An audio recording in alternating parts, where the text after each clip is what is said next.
Welcome to Spiritual Rebirth Tarot. I'm Dr. Madelyn Fletcher-Stark, and I am also a dentist, and I'd like to bring this dental community reading to you for this coming week. And so we'd like to start with some chakra energies. So if you take a look at the concept of energy centers in your body, the first chakra that came out was the sacral chakra with relationships, and then we have the third eye, which is kind of like between the two eyes for dreams. And so for some of you, it'll be important to look at your dreams this week, maybe even write a few of them down. Then you can see if they correlate during the week. Sometimes when you first wake up, whatever you've been dreaming is very strong in your mind, and then it begins to fade over time. And so the angels like to talk to us through our dreams, through our third eye. And then the relationships, it can be a romantic relationship, it can be other important relationships in our lives with our children, our parents, and those kind of things. Siblings. And so as we deal with these different relationships, strengthening the sacral chakra, the second chakra just below the belly button, and that has to do with passion, fertility, creativity, and sexuality. And so all of those coming together into our lives in important ways, and helping us to expand and grow creatively. And that's the cool thing about dentistry, is that it has that scientific aspect, and it also has the creative aspect brought together. And being good at both things will help us to succeed. So these are the energies. It has a good flow, from the sacral up to the third eye this week, and to get the energies flowing. So I want to take a look at one card for the things we're letting go of, and one card for the things that we are moving toward, or the energies, let's say. The energies we are letting go of and the energies we are moving toward. So we'll put some Reiki energy in the deck.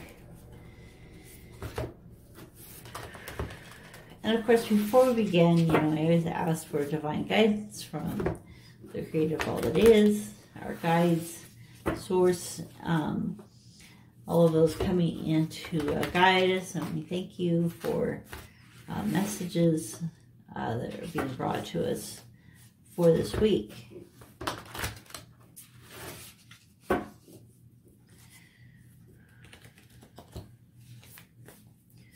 Okay, so this is the things we're letting go of and the energies that we are moving toward. Okay, so this week I have actually had the experience of being in a group working on the medicine wheel.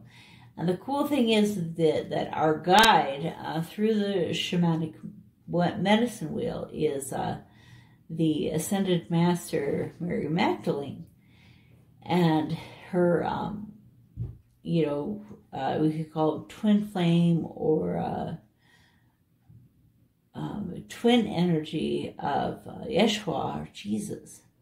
And so the two of them were here on the earth, kind of helping us and guiding us through the medicine wheel, and continue on in the other dimension. And so as we're moving, this is a great energy to be moving toward. The healing of the snake, the jaguar, the seeing more clearly a larger picture of the eagle. And kind of like, to me, the hummingbird points to mindfulness and meditation, and kind of standing in one place, standing still and letting things happen. So as you enter the medicine wheel, the first thing you do is you let go of the past. You let go of toxic relationships, whether that's yourself is toxic or someone else that you've been with is toxic. and then you move on into your new goals with visualization and life purpose. And so as you come out of the wheel, it's like in a way you're traveling through this and yet you're standing still at the same time. So those are the energies that we're going toward this week. The things that we're going away from, moving away from, the wind. And I kind of see this as being not really solid, kind of a moving kind of structure, maybe not knowing which direction. So I think, it says all over, including in the Bible, talks about the wind and how only, we don't know a whole lot about air and we don't know a whole lot about wind, but we can see what wind does and what it has created, but we don't necessarily see wind itself. And so that's the case here with this hawk. The hawk will help us to see more clearly, so we don't have as much of this amorphous type of experience. Okay, so I want to pull a guidebook for the wind, especially. This one I've read quite a bit, but this one I'd like to know a little bit more the energies that are going on with the wind, the message. So the wind actually also points to, the south carrying a new sense of trust, helping you gently begin to discard parts and habits of yourself. The west is calling you to more introspection. The north moving to bring wisdom and strength, and the east to have vision and purpose. So the what I was talking about, the letting go of the past, letting go of these toxic relationships, letting go of attachments and egos, moving into strength and wisdom, vision and purpose. So when the spirit of the wind comes calling, it's a sign of change. Perhaps you need to change your mind about something. Perhaps an old way of doing things has become automatic, and now you've gained greater clarity. You can make a new choice, regardless of what the change is. You can expect to be understood and to have clear communication with others at this time. Ideas are solid, and the shift is being called for in the greatest, highest good of all. I think that's a really great message for a dental clinic or a dental school or those kind of things, that the winds are changing. The direction is changing. How we're looking at things is changing in our lives. And so as these winds are changing, we're kind of being drawn to a new perspective. The old patterns, the old way of doing things are kind of being set aside. We've talked for a long time about the schools, maybe not teaching enough about business and mental health and all of these kind of things before you go into dentistry. And, I think that those are the kinds of things that we could continue to talk about, or we could actually see a change in the wind, and there's an actual change in that, in a new direction. The same in your offices. Take a look at, are you meeting the needs of all the patients there in the way that would be best for them? And so it was interesting because I read this little statement by someone who has a very successful practice, and they said, in the past, they would create goals. They'd create a yearly goal, monthly goal, different goals, and they would try to meet those goals. And recently they've changed, and their only goal is to bring true, beauty, happiness, and value to every client. And so every patient that walks in the door, they receive, joy, happiness, and value for while they're there. And all the other things then come into place, the goals, you know, the plans are kind of all based on that first and one and only goal, which is that each person receives that gift.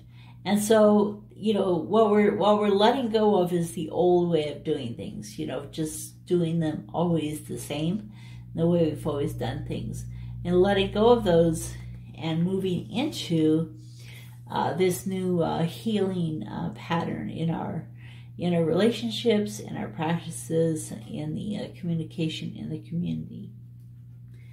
And I think that the more we have the goal of meeting the need of the patient, the more the patient won't feel that, you know, we're just out to try to get them or something.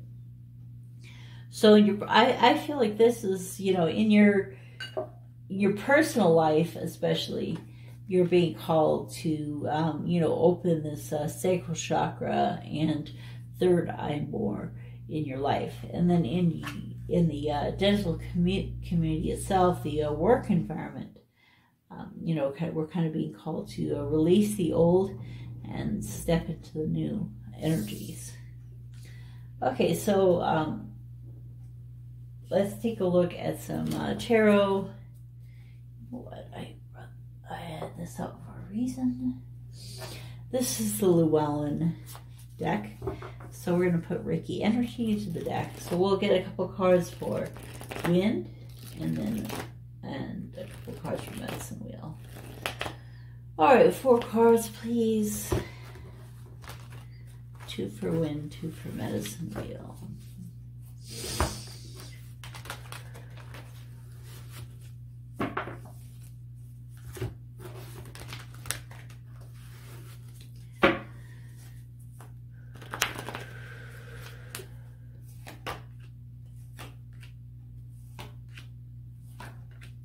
Wow, it's fascinating. When I first picked up the deck, this card was on the bottom, the Queen of Swords.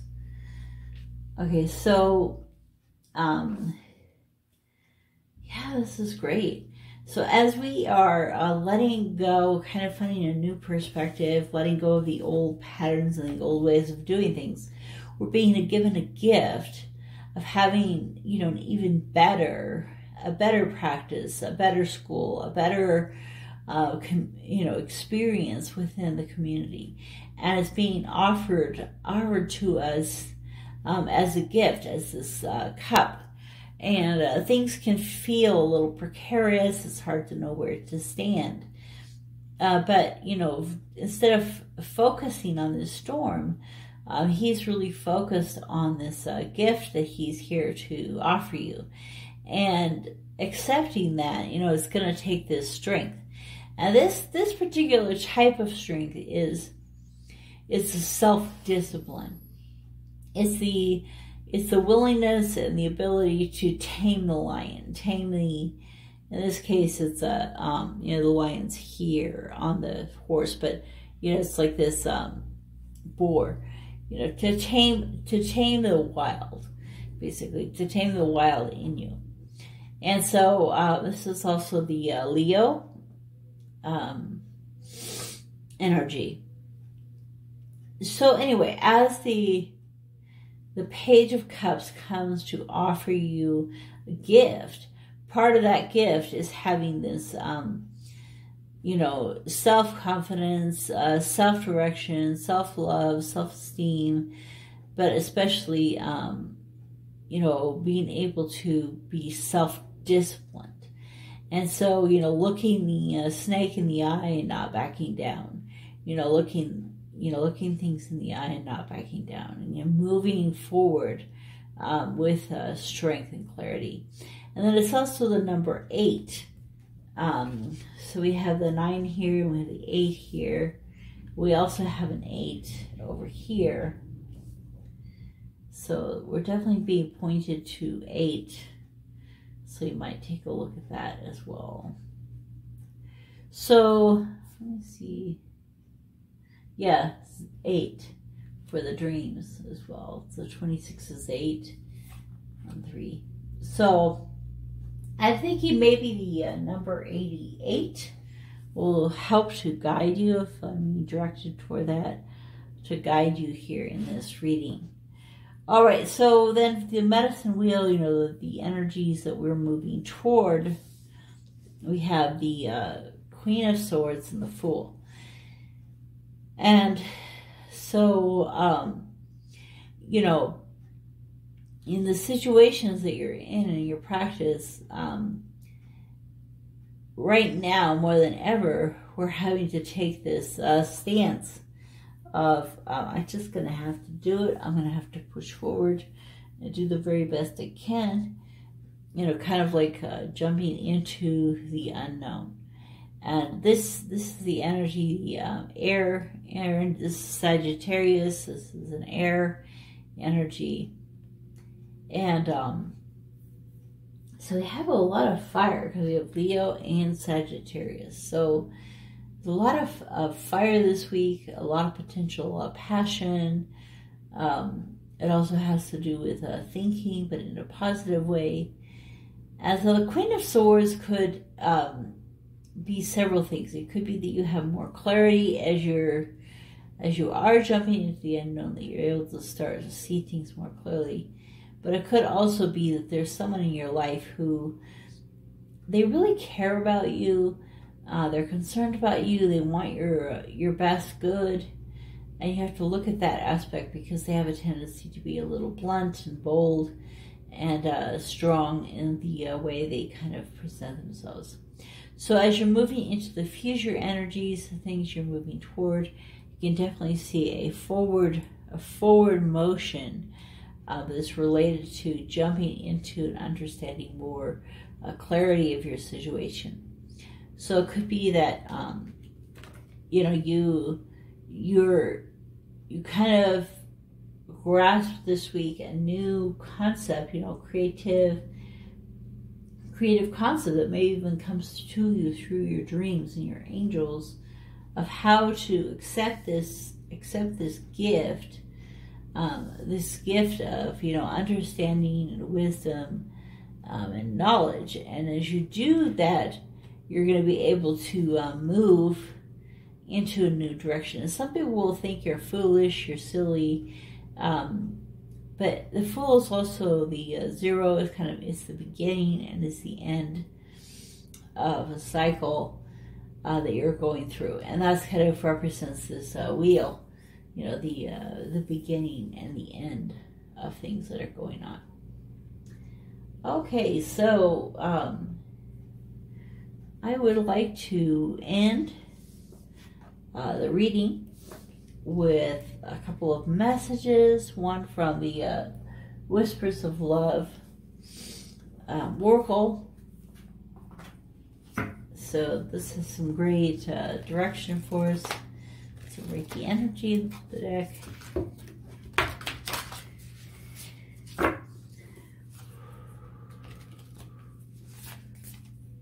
Okay, so rest and relaxation, new love, and slow down. Ooh, so there's two cards. You know, there's dreams, and there's you can't dream if you're not sleeping. Rest and relaxation, and slow down. So two cards related to, you know, pause and allow things to unfold. We all have a fundamental need to take a break. And here you can see Poseidon. She's kind of like dreaming of Poseidon ruling her world, which is that world of the sea. And so, you know, it's almost like things that, well, she probably has put some seaweed over herself as kind of a, or that could be her hair. It's hard to tell. Anyway, so it's interesting that two of the energies, oh, and then we have 6 and 9. You know, two of the energies are pointing to rest and relaxation, waiting, and that's kind of this change of energy, change of direction, seeing things from a new standpoint. You kind of need to rest and sleep and allow that to enter your mind. You know, it's interesting how these two fishes remind me of these fish here. And they're coming to her in her dreams. Okay. And then the in-between card, the new love. So I feel like, you know, this, it's gonna, you know, wish upon a star, the star is coming true. This is the 8. Embrace an opportunity for love in your work prospects or for spiritual growth. And so this really is pointing to a new love within your work. So it could be that, you know, letting go of this old energy is going to be bringing something into your practice, your life, your work that you love even more than what you have been doing. It could be that you offer more love to your patients. It could be that you go and learn a new skill like implants or other things that, you know, the dentist would learn, or the dental hygienist or the assistant would learn to help them kind of boost their love in this situation, their happiness. And then I'd like to end with a little message from the wellness deck. Okay. So Abraham Hicks is great to listen to. It really helps you to bring a new perspective in your life, that you look at things from a positive standpoint. I choose to be here in this glorious physical body. To be this me has been my choice. So for many of us who believe that we as souls in heaven, in the higher dimensions, have decided to come to earth and to be here for certain reasons. Some people are here, like you can watch some of my starseed updates. You know, some people are here specifically as starseeds to help the planet during this time. And others have come here just for the lessons that they're here to learn. So either way, you chose to be here. And the more you understand that you chose to be here, the more you understand your higher self and the part of your soul, part of the source of all it is that is not incarnated, and to listen to that with your intuition, to know where to go and what to do. You chose the opportunity to experience this delicious contrast. And so they talk about contrast as, you know, those things that you have faced that you say, I don't want to do that again. I didn't like that energy. I want to walk away from that. So there's the contrast, and it helps us to expand our perspective and to co-create with joy-seeking beings, to fine-tune the process of deliberate thought. What, where, when, and with whom you create are your choices too. So, you know, who you spend time with and where you spend that time. So, you know, make sure that whatever environment you're in, if you're in a school, in an office, a little bit of both, you know, that you look to each person, find that good thing in them, know that they too have come here to learn lessons in life. Okay, so thank you for coming to the reading of Dental Community, and I'll see you next week.